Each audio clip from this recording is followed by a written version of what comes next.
40% faster, 30% cheaper fuel. Suddenly Greenland सिर्फ एक island नहीं रहा, वो बन गया most valuable piece of real estate on अर्थ।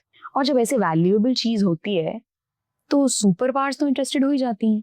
अब मैं आपको एक कहानी सुनाती हूँ जो आप नहीं देख सकते थे, क्योंकि ये चल रही थी साइलेंटली, इनविजिबली और स्ट्रेटेजिकली। आप बिजी थे अपनी लाइफ में, exams, jobs, Covid, elections, Instagram, लेकिन ग्रीनलैंड के लिए जंग 15 साल से चल रही है। यूएस प्रेसिडेंट ने तो हाल ही में ग्रीनलैंड को लाइट में लाया। चलो मैं आपको एग्जैक्ट टाइमलाइन देती हूँ, क्रोनोलॉजी समझते हैं। 2008 से 9 में Chinese state own mining companies Greenland में एक्सप्लोरेशन के लाइसेंसेस के लिए अप्लाई कर रही थी, quietly, no media attention. Denmark को थोड़ा डाउट हुआ, लेकिन डेनमार्क ने थोड़ा कंसर्न रेज किया, बट ज्यादा कुछ नहीं किया। 2012 में चाइनीज कंपनी सीरियस बिड्स लगाती हैं ग्रीनलैंड में माइंस के लिए।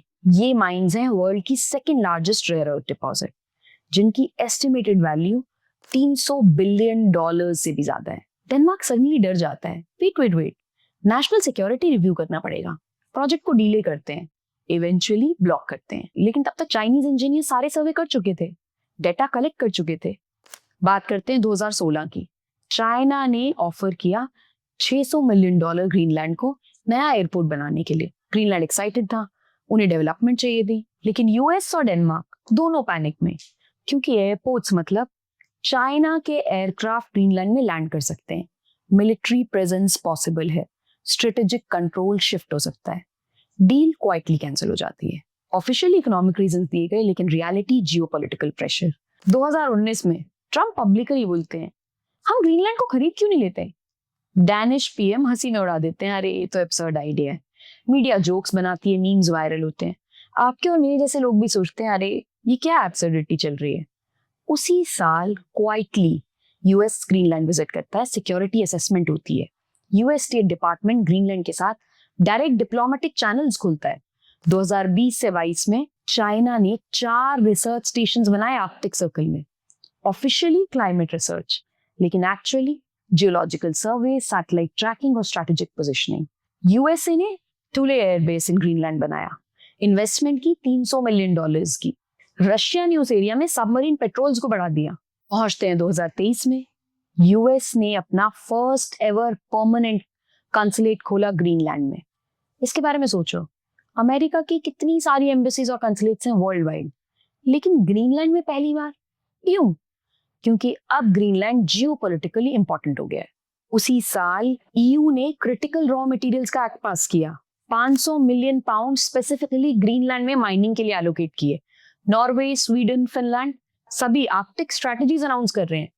2024 में रेयर अर्थ के प्राइसेस में 25% का स्पाइक हो गया। सप्लाई चेन के एक्सपर्ट्स ने वार्निंग दी कि क्राइसिस आ रहा है। यूरोपियन माइनिंग कंपनी सीरियस सर्वे शुरू कर देती है ग्रीनलैंड में। डेनमार्क अपना यूरेनियम माइनिंग बैन लिफ्ट कर देता है ग्रीनलैंड के लिए। और हम इंडियंस का इस सब पे क्या रिस्पॉन्स है? कुछ भी नहीं। हमारे न्यूज चैनल्स तो बिजी थे वैक्सीन डिप्लोमेसी, कोविड का कवरेज करने में, इलेक्शंस, कहां पर नेताजी ने फीता काटा, ग्रीनलैंड किसी ने मेंशन तक नहीं किया। फिर आया जनवरी 2025। ट्रम्प या टेक्निकली जो भी यूएस प्रेसिडेंट है, पब्लिकली एग्रेसिवली क्लियरली डिक्लेयर करते हैं कि ग्रीनलैंड अमेरिकन नेशनल सिक्योरिटी और इकोनॉमिक सिक्योरिटी के लिए जरूरी है और हम इसे एक्वायर कर लेंगे। रिपोर्टर्स पूछते हैं मिलिट्री फोर्स भी यूज करेंगे। प्रेसिडेंट बोलते हैं I am not ruling anything out. Denmark protest करता है, ग्रीनलैंड कंफ्यूज्ड है, चाइना स्ट्रॉन्ग स्टेटमेंट देता है, रशिया कंडेम करता है, ईयू इमरजेंसी मीटिंग्स करता है और इंडिया, हम अभी भी सोच रहे हैं कि हुआ क्या। लेकिन रियलिटी ये है, ये फाइनल मूव है 15 साल लंबी गेम का, और गेम खत्म होने वाली है वेरी सून। अब आपको समझना पड़ेगा एक फ्रेमवर्क, एक कॉन्सेप्ट जो एक्सप्लेन करता है कि ग्रीनलैंड क्यों इतना इंपॉर्टेंट है। प्रोफेसर जियांग, एक जियोपॉलिटिकल स्ट्रैटेजिस्ट, इन्होंने 2019 में एक थ्योरी दी थी जिसको ये बोलते हैं रिसोर्स डिटर्मिनिज्म इन डिजिटल एज। फैंसी नाम है, लेकिन कॉन्सेप्ट बहुत सिंपल है। जिसके रिसोर्सेज उसका हार्डवेयर, जिसका हार्डवेयर उसका डेटा, जिसका डेटा उसकी पावर। स्टेप बाय स्टेप समझते हैं। रेयर अर्थ मिनरल से बनते हैं semiconductors, servers, smartphones, AI chips और डिफेंस सिस्टम्स। अगर ये सब नहीं होगा तो हार्डवेयर नहीं बन सकता। सिंपल सी बात है। हार्डवेयर ही डेटा को प्रोसेस करता है। गूगल के सर्वर्स, अमेजोन का क्लाउड, इंडिया का Aadhaar database, chat GPT, AI models, सब हार्डवेयर पे रन होता है। अगर हार्डवेयर कंट्रोल नहीं है तो डेटा का क्या फायदा? 21st सेंचुरी में पावर गन से नहीं आती, टैंक्स और बॉम्ब से नहीं आती, पावर आती है डेटा से, जिसका डेटा वो प्रिडिक्ट कर सकता है मार्केट्स, जिसका डेटा वो इन्फ्लुएंस कर सकता है इलेक्शंस, जिसका डेटा वो कंट्रोल कर सकता है इकोनॉमीज, जिसका डेटा वो डोमिनेट कर सकता है फ्यूचर। तो complete chain, rare earths, hardware, data, power. और चेन की शुरुआत किससे होती है? रेयर अर्थ से। प्रोफेसर जियांग कहते हैं 20th सेंचुरी की वॉर्स ऑयल के लिए हुई, 21st सेंचुरी की वॉर्स रेयर अर्थ मिनरल्स के लिए होंगी।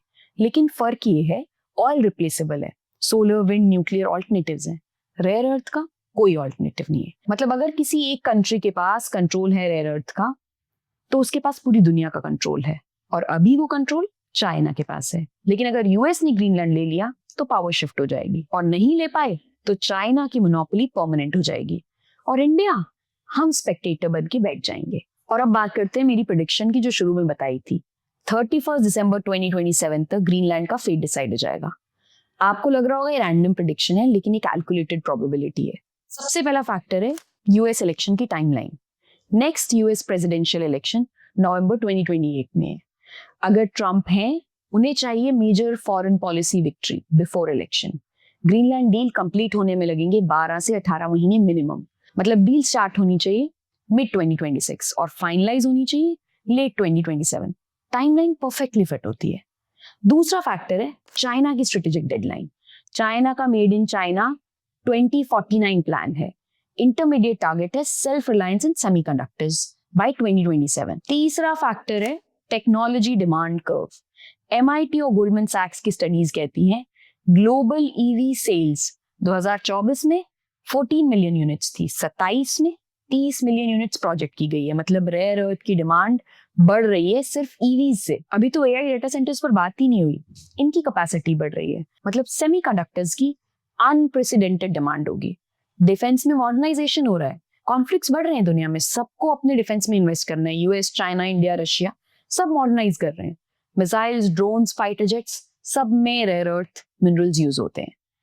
5,80,000 मीट्रिक टन की डिमांड इसकी प्रोजेक्ट की गई है, और करंट सप्लाई है सिर्फ 3.5 लाख टन की। मतलब 2.5 लाख टन के आसपास का गैप है। सप्लाई क्राइसिस गारंटीड है अगर नए सोर्सेज नहीं खुले। और चौथा, फिजिकल कंस्ट्रेंट।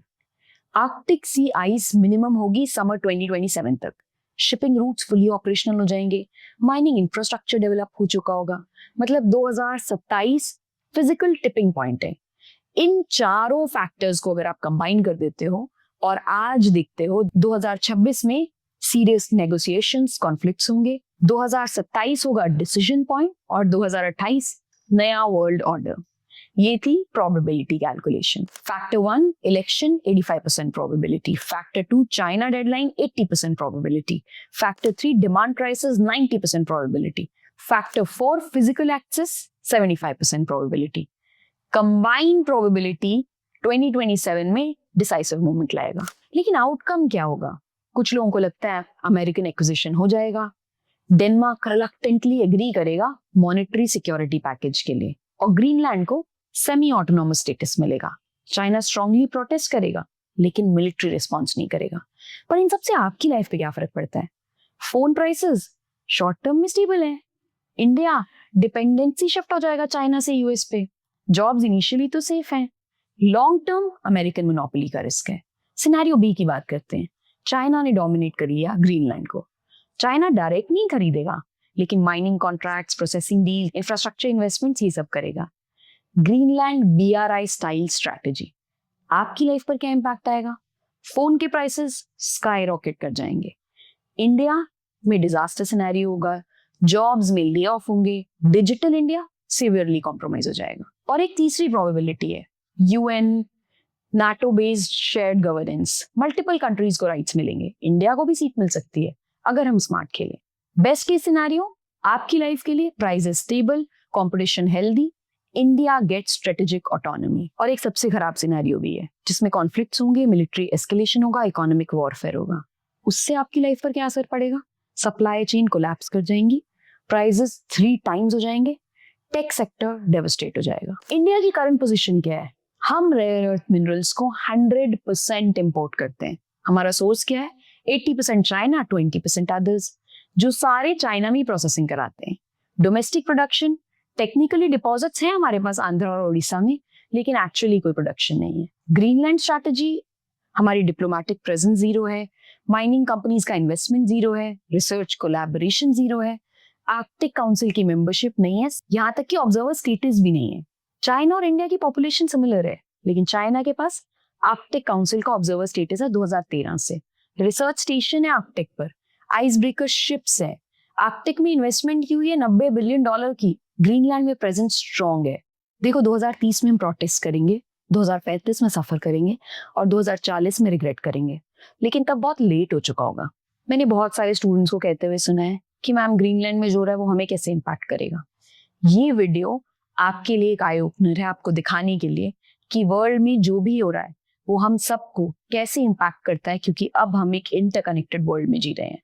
अगर आप चाहते हैं कि मैं ऐसी ही और वीडियोस बनाऊं जिसमें मैं डीप डाइव करूं, डाइसेक्ट करूं, एनालाइज करूं और प्रिडिक्ट करूं इकोनॉमिक डिसीजंस को जो फ्यूचर में होने वाले हैं, तो इस वीडियो को शेयर कीजिए, लाइक कीजिए और सब्सक्राइब कीजिए। कमेंट